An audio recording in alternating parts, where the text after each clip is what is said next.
วัสดีค่ะน้องนูรีนเองนะคะน้องนูรีนก็อยู่ที่ทะเลค่ะเดี๋ยวน้องนูรีนจะร้องเพลงให้ฟังค่ะ Let it go Let it go I'll say let it go I don't care What I do beyond the story How to see anyway This mountain that I knew way. Let it go, let it go, to have a fun, y'all. I don't care, rather go in, y'all. I deserve it, y'all.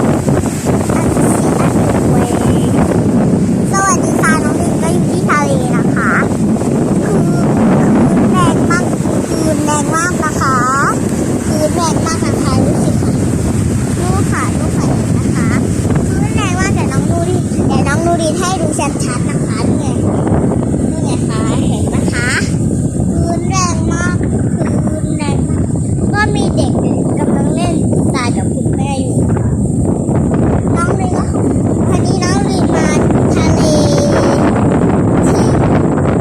ที่นี่นะคะที่ทะเลแล้วก็มาแวะ